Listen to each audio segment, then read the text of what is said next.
सीधे रुक करते हैं लोमस का। लोमस, आधी रात में पुलिस का इस तरीके से संतू पान को लेकर निकलना कई सवाल खड़े कर रहा है, क्या जानकारी?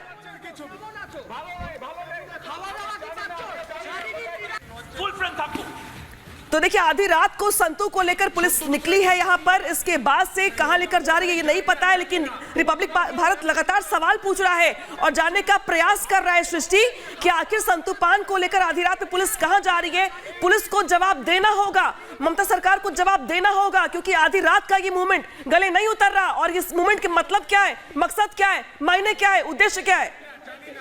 बिल्कुल अनामिका, जैसा आपने कहा कि आखिरकार ये अत्याचार क्यों, क्या सच्चाई दिखाना गुनाह हो गया है? रिपब्लिक बांग्ला के रिपोर्टर ने सिर्फ सच्चाई दिखाने की कोशिश की और एक अपराधी की तरह उसे आप घसीट कर लेकर गए और उसके बाद उसे अरेस्ट कर लेते हैं, कई धाराएं लगा देते हैं, एफआईआर की कॉपी नहीं देते हैं। और अब आधी रात को संतू पान को लेकर पुलिस निकली है और ये बताया नहीं जा रहा कि आखिरकार कहां लेकर जा रही है। इस वक्त लोमस हमारे साथ जुड़े हैं। लोमस, ये बड़ा सवाल है कि आखिरकार इस तरीके का अत्याचार क्यों, एक अपराधी की तरह एक पत्रकार के साथ में व्यवहार ममता की पुलिस क्यों कर रही है, ये सवाल है। बिल्कुल आपने सही कहा, और जहां पर अपराधियों के साथ इस तरीके से व्यवहार करना चाहिए तो वहां पर पत्रकार के साथ इस तरीके से ममता सरकार व्यवहार कर रही है, कहीं ना कहीं पूर्ण रूप से ये एक सवालिया निशान लगाता है ममता पे और साथ ही उनकी सरकार पे। क्योंकि जिस तरीके से आप देख रहे हैं कि बंगला के रिपोर्टर के साथ इस तरीके से व्यवहार किया जा रहा है, रात के अंधेरे में उनको उठाया जाता है, उठा करके पता नहीं कहां ले जाया जाता है। अभी तक किसी को नहीं मालूम है कि कहां उनको ले जाया जा रहा है। एक सवाल तो ये खड़ा होता है कि ममता क्या छुपाना चाहती है और क्या छुपाना चाहते हैं। साफ तौर पे आप देख रहे हैं कि जो हमारी सहयोगी है मीनाक्षी उस जगह से जुड़ी हुई है जहां पर संतू पान को ले जाया जा रहा है। जी मीनाक्षी।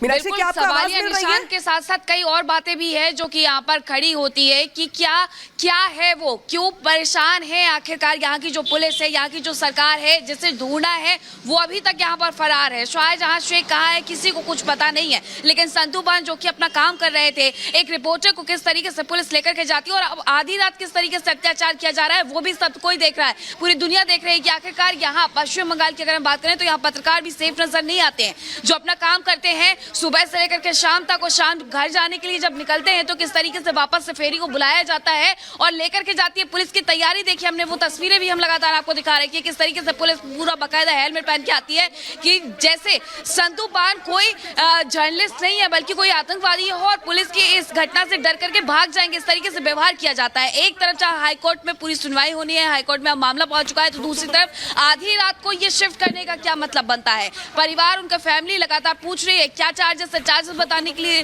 कोई भी यहाँ पर तैयार नहीं है, पुलिस किसी से बात करने के लिए तैयार नहीं है, पुलिस की जो जवाबदेही है वो नहीं समझ में आ रही है कि आखिरकार क्या है। शाहजहां शेख को छोड़ करके किसी और के पीछे पड़ जाना, किसी पत्रकार के पीछे पड़ जाना अपने आप में कई सवाल खड़ा कर देता है कि अगर हम यहाँ पर खड़े होकर के रिपोर्टिंग कर रहे हैं तो क्या ममता सरकार हमें देख पा रही है, हम दिख रहे हैं उन्हें, या वो बिल्कुल हमें देख ही नहीं पा रही है कि आखिरकार उनकी सरकार में उनकी पुलिस कर क्या रही है, वो किस तरीके से बर्ताव कर रही है, किस तरीके से व्यवहार कर रही है अनामिका। और इसी के साथ साथ हम लगातार एक ही सवाल पूछ रहे हैं कि आखिरकार वो शाहजहां शेख कहाँ है जिस पर शाहजहां शेख के साथ मीनाक्षी महत्वपूर्ण बात यहाँ पर यह भी है कि जब कोई शख्स पुलिस की कस्टडी में होता है तो उसकी सुरक्षा की जिम्मेदारी पुलिस की ही होती है, लेकिन यहाँ पर पुलिस ही यहाँ पे आधी रात में मूवमेंट कर रही है संतू पान को लेकर के, तो उस पुलिस पे कैसे भरोसा किया जाए? बिल्कुल ये बड़ा सवाल है कि आखिरकार कैसे भरोसा किया जाए, क्योंकि 13 साल तक जो महिलाएं भटक रही थी वो महिलाएं कह रही हैं उनका दर्द क्या है, बीती क्या है, वो हम कैमरे पर लगातार दिखा रहे हैं। वो महिलाएं कह रही थी कि हमारी एफआईआर दर्ज कर लीजिए, लेकिन उनसे ये कहा जाता था कि पहले शाहजहां शेख से लिखवा करके लाइए और उसके बाद हम आपकी एफआईआर दर्ज करेंगे, उसके बाद हम लिखेंगे। तो जो मुजरिम है पहले उसी का आपको पहले वहां पर जाकर के अनुमति लेनी होगी और उसके बाद आपकी एफआईआर लॉन्च होगी। लेकिन शाहजहां शेख जो कि फरार हो जाता है, कोर्ट जब यहाँ पर जबरदस्त फटकार लगा रही है ममता सरकार को, पुलिस को कि आखिरकार एक आरोपी जो इतने दिन से फरार है वो है कहां। कोई कह रहा है कि बांग्लादेश की सीमा लगती है वहां पर भी वो फांद के जा सकता है, लेकिन ये सबसे बड़ा सवाल है कि आपकी सरकार में एक आरोपी है जो कि खुलेआम घूम रहा है, खुलेआम सांस ले रहा है, लेकिन एक व्यक्ति जो काम करता है पूरे दिन और जब वो घर जाने के लिए होता है तो किस तरीके से जो पुलिस है वो उसे गिरफ्तार करके अपने साथ ले जाती है। और न केवल अपने साथ ले जाती है, जो अत्याचार की तस्वीरें वो लगातार आ रही है कि किस तरीके से पहले घसीटा जाता है, उठाया उठाया जाता है, बैठाया जाता है रिक्शे में जबरन, जैसे कोई बहुत बड़ा जुर्म कर दिया गया हो। उसके बाद पुलिस थाने में रात भर रखा जाता है, अरेस्ट मेमो पे बार बार साइन करवाए जाते हैं, 3 बार साइन करवा लिए जाते हैं। ये नहीं बताया जाता कि आखिरकार धाराएं क्या है। वकील वहां पहुंचते हैं, पूछते हैं FIR की कॉपी दे दीजिए, पुलिस वो देने के लिए तैयार नहीं है, पुलिस बात करने के लिए तैयार नहीं है कि आखिरकार संतू पान की गलती क्या थी। अत्याचार, ये तो इमरजेंसी वाली बात याद आती है यहाँ पर अनामिका। क्या घोषित आपातकाल लगा हुआ है क्या पश्चिम बंगाल में? अघोषित आपातकाल लगा हुआ है पश्चिम बंगाल में। आपातकाल जैसे ही हालात दिखाई देते हैं मीनाक्षी, जब पत्रकार को पत्रकारिता करने से रोका जाता है, काम करने से रोका जाता है, और जब कोई पत्रकार काम करता है, सच्चाई दिखाता है, तो उसे यहाँ पे अरेस्ट कर लिया जाता है। सृष्टि, सवाल यहाँ पे दरअसल ये भी खड़ा होता है कि जब कोई शख्स पुलिस की कस्टडी में है तो सुरक्षा की रिस्पॉन्सिबिलिटी पुलिस की है, तो आधी रात में इस मूवमेंट का क्या मतलब निकाला जाए? आखिर पुलिस पे भरोसा कैसे किया जाए, और क्या कुछ संपर्क हो पाए कि संतू पान कहाँ गए, कहाँ ले जाया गया उनको? बिल्कुल अनामिका, देखिए जैसा आपने कहा कि ये सवाल उठता है, और जब रक्षक ही भक्षक बन जाए तो ऐसी ही तस्वीर सामने आती है। आप एक पत्रकार को, आप लोकतंत्र के चौथे स्तंभ को सच्चाई दिखाने के नाम पर किस तरीके से उनकी आवाज को दबाने की कोशिश करते हैं, ये इसकी एक तस्वीर यहाँ पर देखी जा रही है कि आखिरकार संतू पान को आधी रात में लेकर कहाँ निकली है पुलिस। क्या उनके घर वालों को, परिवार वालों को, वकील को, किसी को भी इस बात की इत्तला दी गई है कि आधी रात में जेल से निकालकर आप एक पत्रकार को कहां लेकर जा रहे हैं? ये बड़ा सवाल है। कल हाईकोर्ट में इस मामले को लेकर सुनवाई होनी है।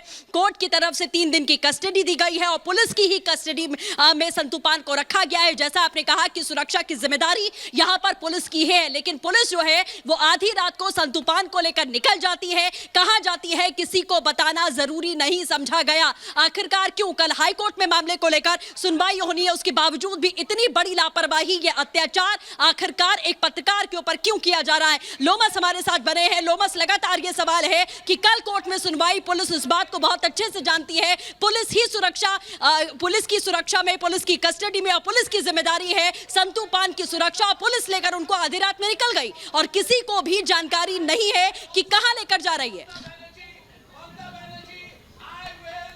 बिल्कुल, कल उनकी सुनवाई है और उससे पहले देखिए, आपने देखा कि किस तरीके से जो बंगाल पुलिस है वो संतू पान को लेकर के निकलती है, लेकिन किसी को भी ये खबर नहीं कि कहां लेके जाती है। साफ तौर पे आप देख सकते हैं कि एक तरफ जहां पुलिस कुछ ना कुछ छुपाने की कोशिश करती है, ना तो FIR का यहां पर खुलासा होता है कि किन किन धाराओं में उन पर केस चलाया जा रहा है। साफ तौर पर आप देख सकते हैं कि लगातार ही जिस तरीके से जो पत्रकार हैं उन पर कहीं ना कहीं अत्याचार करती हुई पुलिस दिख रही है, बंगाल पुलिस दिख रही है, बंगाल सरकार दिख रही है। जहां पर एक पत्रकार सच्चाई दिखाने की कोशिश करता है, उसको पुलिस वाले रोकते हैं और अपने साथ उठा के लेके जाते हैं। आप देख सकते हैं कि लगातार ही 2 दिनों से किस तरीके से माहौल क्रिएट किया गया है, तो कहीं ना कहीं पत्रकारों को डराने की कोशिश की गई है, और पूर्ण रूप से जो रिपब्लिक भारत पर इस तरीके से अत्याचार करते हुए बंगाल सरकार दिखते हुए नजर आ रही है। आप देख सकते हैं कि सवालिया निशान यहां पर बंगाल सरकार के ऊपर खड़ा होता है कि एक पत्रकार जहां पर सच्चाई दिखाने के लिए वो जाता है, जिसकी सच्चाई देखने के लिए लगातार,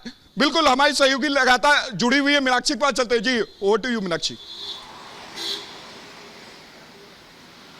बिल्कुल, जो बात आप कह रहे हैं उसी बात को आगे बढ़ाते हो कि आखिरकार सच दिखाने का तरीका होता है, सच बताने का तरीका होता है, और पत्रकार अपनी मर्यादा कभी भी नहीं लांघते हैं। कितनी जगह जाते हैं लोमस, हम जहाँ रिपोर्टिंग करते हैं किसी अन्य प्रदेश में जहाँ पर किसी और की भी सरकार होती है, ममता बनर्जी TMC की सरकार कहते हुए ये कहती है कि मैं मानुष और माटी की बात करती हूँ, यहाँ के लोगों की बात करती हूँ, यही के लोगों की बात नहीं सुनी जा रही है। वो जो पत्रकार है रिपब्लिक बांग्ला के, वो आखिरकार रहने वाले तो इसी पश्चिम बंगाल के हैं, लेकिन उनकी आवाज किस तरीके से दबाई जा रही है वो मीडिया के सामने। अगर ये तस्वीरें सामने ना आती तो शायद देश को सच्चाई भी पता ना चलती कि किस तरीके से आघोषित आपातकाल इस पश्चिम बंगाल में लगा हुआ है, जहां न सरकार सुन रही है और सरकार के साथ साथ ना यहाँ की पुलिस सुन रही है। पुलिस पूरी दादागिरी पर उतरी हुई है। पुलिस के सामने अगर आप जाकर के सवाल पूछने की हिम्मत करेंगे तो संतू पान जैसा हाल होगा। इस तरीके से वहां पर कहकर के भगा दिया जाता है। पुलिस स्टेशन के बाहर हम खड़े हुए थे, संदेश खाली वहां पर गए हुए थे, संदेश खाली में पुलिस स्टेशन के बाहर इस तरीके से हमें लौटा दिया जाता है कि जैसे हम कोई गुनाह करने आए हो। पुलिस स्टेशन के अंदर जाना, बिल्डिंग के अंदर जाना एक अलग बात होती है, परिसर के अंदर जाने एक अलग बात होती है, लेकिन परिसर के अंदर तो दूर, परिसर के बाहर तक भटकने नहीं दे रहे हैं।